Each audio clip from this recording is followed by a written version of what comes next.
Welcome back. I'm here this morning with Sergeant Clark Parrott from the Missouri State Highway Patrol to talk about a popular topic. Obviously, it's 4th of July coming up next Tuesday.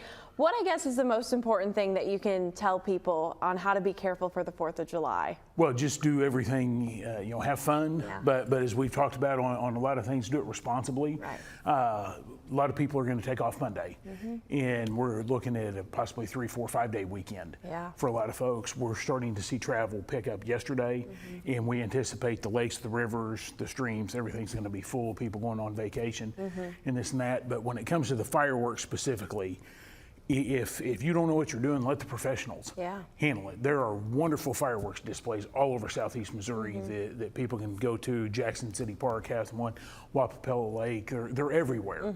And this way you're not out any money that way. You can still enjoy it, but do it in a safe manner. If you do want to do fireworks, remember you cannot shoot them from a car. You cannot shoot them from a boat, a vessel, anything like that. But we just want people to go out and have fun, enjoy this weekend. Understand why we're celebrating Independence Day, but do it responsibly. Right, exactly. And literally about 15 seconds before this interview, you looked at Brian and said, we need rain. Yes. And with the lack of rain and just with how hot and dry it is out there, that's also a concern.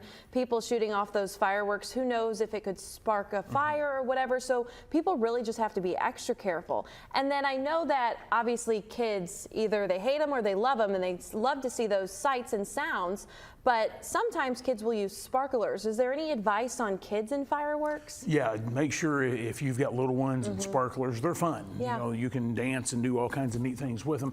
However, you got to remember the end of those things is extremely hot. So make sure you've got a bucket of water. Yeah. Throw your used sparklers in there, and be cognizant of how dry and windy it has been. It is brown and it's very hot right now. So those could spark things. If you're at a bonfire this weekend or whatever, make sure you've got a plan to do something with that fire, and don't let it get out of control before you call somebody. Right. And so what does the patrol kind of look like this week? Are you guys going to be out more in full force? Just because obviously 4th of July, people like to have fun, enjoy their libations and whatever it may be. Are you guys going to be out and about making sure everyone stays safe? Yeah, we're all, I'm headed to the river and lake tomorrow to work over in Current River and Wapapella Lake for the fireworks display. We'll be out Monday because it is a peak travel day on the calendar.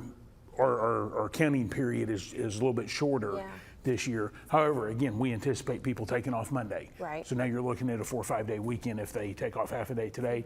Traffic is going to be heavy. So we encourage people to, one, use a little patience. And obey all traffic laws. But also understand we're going to be out doing our job. We're looking for impaired drivers and aggressive drivers, and we're going to try to remove those from the roadways so that you can get from wherever you're going as safely as possible. Right. And we're right in the thick of the summer, I feel like, and people are obviously going to be out on those lakes, those rivers, whatever it may be. What are some things that you can remind people on how to stay safe on the bodies of water? Well, if you're out and about, one, know your swimming ability. Don't decide you're going to take off and try to swim to the stump or anything like that without a life jacket on. If you're not in shape to swim and that water hits you, you could start cramping up, and we see that a lot, sadly, where people will jump off a rock or jump off a boat, they'll cramp up and go under. So if you're not a very good swimmer, make sure that you've got a life jacket on and wear it properly. If you have any questions about that, we're going to be out and about on the waterways. We'll be more than happy to do a boat inspection for you, and it's a free charge because we're looking for life jackets, throwables, a whistle, some type of sounding device to make sure that your boating is safe as possible.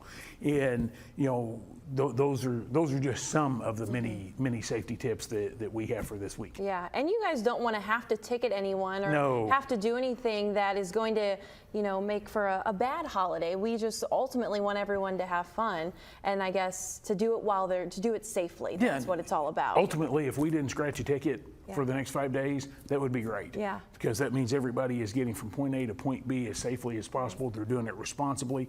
They've designated a sober person to operate their boat, their car, wherever, and that's what we're looking for, is just people to have a good time, but do it responsibly. Yeah, I think that that has to be the whole meaning of this 4th of July weekend. Do it responsibly. Well, thank you so much for joining us and talking a little safety tips. We always appreciate it. We'll be right back.